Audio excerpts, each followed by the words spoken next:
નમસ્કાર દર્શક મિત્રો, આપ જોઈ રહ્યા છો સનસનીખેજ ન્યૂઝ સમાચાર પર કરીએ નજર। રેલવે પોલીસ અને આરપીએફ ટીમને સાથે રાખી પ્લેટફોર્મ નંબર 1 પર રૂટીન ચેકિંગ હાથ ધરવામાં આવ્યું। વડોદરા શહેરમાં રેલવે સ્ટેશન ખાતે આગામી સમયમાં તહેવારો આવી રહ્યા છે, તેને લઈને રોજે રોજનું રૂટીન ચેકિંગ કરવામાં આવે છે। ત્યારે આજે પણ રેલવે પોલીસ અને આરપીએફ ટીમને સાથે રાખીને પ્લેટફોર્મ નંબર 1 ઉપર ચેકિંગ હાથ ધરવામાં આવ્યું, જેમાં યાત્રીઓના સામાન અને વેઇટિંગ રૂમ સહિત ચેકિંગ હાથ ધરવામાં આવ્યું। જેની વધુ માહિતી રેલવે પીઆઈ એચડી વ્યાસ મેડમ દ્વારા મીડિયા સમક્ષ વધુ માહિતી આપવામાં આવી હતી। जय हिंद।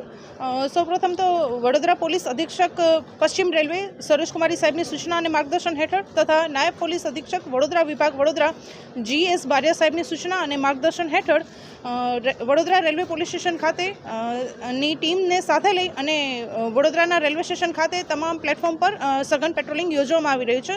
આ પેટ્રોલિંગ એ આજની કોઈ નવી ઘટના નથી, એ ડેઇલી રૂટીન કામગીરીનો એક ભાગ છે। પરંતુ આવનારા દિવસોમાં નવરાત્રિ, દિવાળી, આ બધા ફેસ્ટિવલ સિઝન આવી રહી છે, તો આ ફેસ્ટિવલ સિઝન લોકો સારી રીતે એન્જોય કરી શકે, સારી રીતે પોતાનું પરિવહન કરી શકે અને તેઓને કોઈ મુશ્કેલી ના સર્જાય તે હેતુથી પોલીસ સ્ટાફ અને આરપીએફના સંયુક્ત સંકલન સાધીને પેટ્રોલિંગ યોજવામાં આવેલ છે, જેમાં પ્લેટફોર્મ પર રહેલા તમામ રાહદારીઓ, આ ઉપરાંત જે રેસ્ટરૂમમાં રહેલા, વેઇટિંગ રૂમમાં રહેલા તમામ માણસોનું સઘન ચેકિંગ કરવામાં આવી રહ્યું છે, જેથી કરીને તેઓના મોબાઈલ અથવા તો તેઓના જે કિંમતી સામાન છે, સરસામાન છે, એ ચોરાય નહીં અને તેઓ એના પ્રત્યે જાગૃત થાય।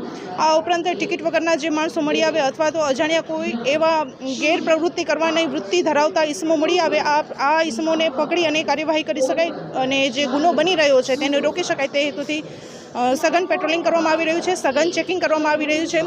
આ ઉપરાંત માલ સામાનની હેરાફેરીમાં પણ ઘણી વખત જે વસ્તુઓ લઈ જવી ના જોઈએ તેવી ગુનાકીય વસ્તુઓ પણ લઈ જવામાં આવતી હોય છે, એને પણ રોકી શકાય તે હેતુથી બેગેજ સ્કેનિંગ પણ સઘન કરવામાં આવી રહ્યું છે। આ ઉપરાંત જોવામાં આવે તો અત્યારે ઠેર ઠેર અનેક ઘટનાઓ બની રહી છે, જે પૈકીની એક ઘટના જોઈએ તો સુરતની ટીમ ખાતે પણ જે પ્રયાસ થઈ રહ્યો હતો, તો એવી કોઈ મોટી ઘટના બનતી અટકાવી શકાય, જે હેતુથી સઘન પેટ્રોલિંગ રાખવામાં આવી રહ્યું છે।